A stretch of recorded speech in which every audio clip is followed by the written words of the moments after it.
Everything పారదర్శకంగా ఉంటుందండి. ఒకటి మాత్రం క్లియర్, పని చెయ్యని వాడు ఎవరు ఈ 5 సంవత్సరాలు పని చేయరు, పని చేసేవాడు 5 సంవత్సరాలు పని చేస్తాడు. అది పెట్టుకోండి, అంతకుమించి మీకేం క్లారిటీ కావాలి? ఎవరైనా సరే 5 సంవత్సరాలు వేసుకున్నారు. ఇప్పుడు యాజ్ పర్ లా ప్రకారం వాళ్ళ ప్రయారిటీస్ ప్రకారం ప్రమోషన్స్ కానీ ఏదైనా వాళ్ళ తాలూకా సీనియారిటీ లిస్టుల ప్రకారమే జరుగుతాయి. ఓకే, అది దిశ పోలీస్ స్టేషన్ కాదండి బాబు, అది మహిళా పోలీస్ స్టేషన్. వీళ్ళకి డబ్బులు జనాలకు కాకుండా వాళ్ళకి వాళ్ళు ఎలా ఖర్చు పెట్టుకోవాలి, వాళ్ళ తాలూకా కాంట్రాక్టర్స్ కి ఎలాగ డబ్బులు ఇచ్చుకోవాలి అన్న కాన్సెప్ట్ మీద పనిచేస్తే అన్ని నేమ్ బోర్డులు మారుతాయి. మాకు కృషితో ఈరోజు ఆంధ్రప్రదేశ్ రాష్ట్ర హోమ్ మినిస్టర్గా బాధ్యతలు తీసుకోవడం జరిగింది. ఈరోజు అందరికీ కూడా మా అందరికీ కూడా గుర్తుండిపోయే రోజు. ఎందుకంటే ఎన్నో స్ట్రగుల్స్ ఫేస్ చేసి ఈరోజు అధికారంలోకి వచ్చిన తర్వాత కూడా సామాన్య మధ్యతరగతి కుటుంబానికి సంబంధించిన నేను ఒక సామాన్య టీచర్ని హోమ్ మినిస్టర్గా చేసిన చంద్రబాబు నాయుడు గారికి, లోకేష్ గారికి, పవన్ కళ్యాణ్ గారికి, ఎన్డీఏ లీడర్స్ అందరికీ కూడా, ముఖ్యంగా నా పాయకరపేట నియోజకవర్గ ప్రజలందరికీ కూడా పేరు పేరున ధన్యవాదాలు, నమస్కారాలు తెలియజేసుకుంటున్నా. ఏదైతే చంద్రబాబు నాయుడు గారు మా మీద పెట్టిన ఈ గురుతర బాధ్యతని సమర్థవంతంగా నిర్వహిస్తామని, దానికి ప్రతి ఒక్కరు కూడా సహాయ సహకారాలు అందించాలని నేను మనస్ఫూర్తిగా కోరుకుంటున్నా.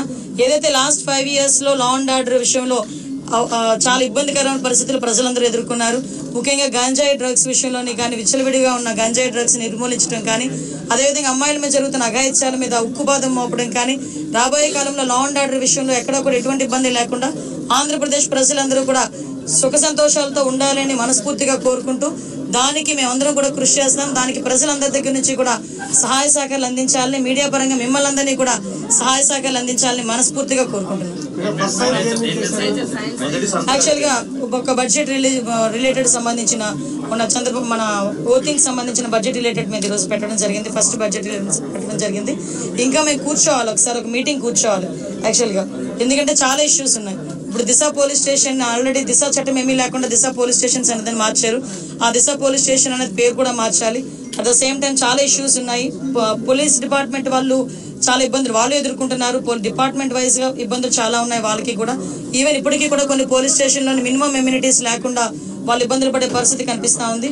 అలాంటి విషయంలోని కానీ రాబోయే సిచ్యువేషన్స్ లో ఇప్పుడు గాంజా డ్రగ్స్ విషయంలో ఏదైతే ఇనిషియేషన్ తీసుకున్నామో దాని మీద కూడా ఒక టాస్క్ ఫోర్స్ ఏర్పాటు చేసుకుని దాన్ని కూడా ముందుకు తీసుకెళ్లే కార్యక్రమంలో రేపు ఫర్దర్ గా మేము కూడా ముందుకెళ్తాం.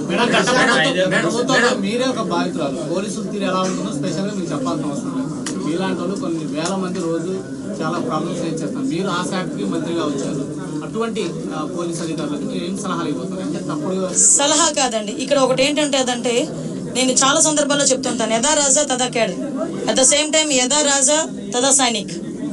ఓకే, రాజు ఎలా ఉంటే సైనికులు అలాగే ఉంటారు. ఈరోజు రాజు మారాడు, సైనికులు ఆటోమేటిక్ గా మారాలి.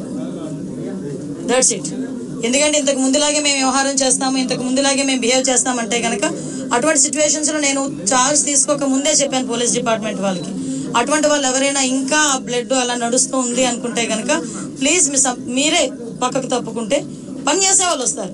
నేను ఈ రోజు ఏదో చంద్రబాబు నాయుడు గారికో, పవన్ కళ్యాణ్ గారికో, ఎన్డీఏ లీడర్స్ కో మాకో పనిచేయమని చెప్పట్లే. ప్రజలకు అనుగుణంగా పనిచేయండి, ప్రజా రక్షణ విషయంలో పనిచేయండి.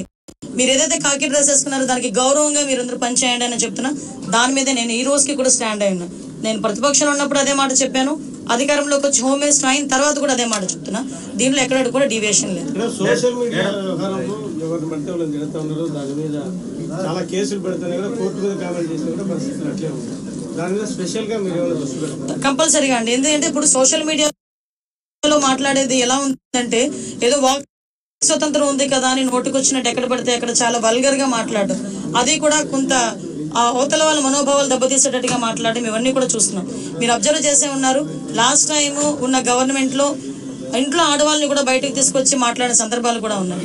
ముఖ్యంగా వాటి విషయంలో కోర్టులు ఇన్వాల్వ్ అయిన జడ్జెస్ గురించి కూడా మాట్లాడిన సందర్భాలు ఉన్నాయి. అంటే వాళ్ళు ఏమనుకుంటున్నారంటే సోషల్ మీడియా అంటే నా పెన్ను, నా పేపర్, నాకు నచ్చినది రాసుకుంటాను అంటారు. కానీ నీకు నచ్చింది రాసుకుంటే నువ్వు ఇంట్లో బీరోలో పెట్టుకోవాలి, అంతేగాని పబ్లిక్ డొమైన్ లో పెడితే అది పబ్లిక్ అవుతుంది. కాబట్టి అటువంటి విషయాలు compulsory court, lawyer department legal గా కూడా దాని మీద నేను ఒకసారి చూసుకుంటాను, మాట్లాడతాను. నేను ఒకటి మాత్రం చెప్పగలనండి, ఏదో అనుకోవచ్చు అనిత హోమ్ మినిస్ట్రీకి వచ్చింది అమ్మాయికి ఏం తెలుసు. నిజంగానే హోమ్ మినిస్ట్రీలో నాకు ఓనమాలంటే ఇప్పటికిప్పుడు నేర్చుకుంటున్నా, ఇంకా నేర్చుకుంటా. యాజ్ పర్ లానే వెళ్తాం, ఎక్కడ కూడా డీవియేషన్ అనేది ఉండదు. ఎవరైతే తప్పు చేశారో తప్పు చేసిన వాళ్ళకి ఎట్టి పరిస్థితుల్లోనే శిక్ష మాత్రం పడింది. అందులో ఎప్పుడో మేము చాలా రోజులైపోయింది మా మీద కేసులు పెట్టేసి మేము బెయిల్స్ మీద బయటకు వచ్చేసాం అనడానికి కూడా లేదు. ఆల్రెడీ బెయిల్ మీద బయటకు వెళ్ళిపోయిన వాళ్ళని కూడా తీసుకొచ్చి మళ్ళీ కేసులు ఓపెన్ చేసే పరిస్థితులు కూడా చాలా ఉన్నాయి వాళ్ళు అదే రకంగా ఉంటే కనుక. సో అలాంటి సిచ్యువేషన్స్ లో ఎక్కడ కూడా లా అండ్ ఆర్డర్ విషయంలో కాంప్రమైజ్ అయ్యే ప్రసక్తే లేదు.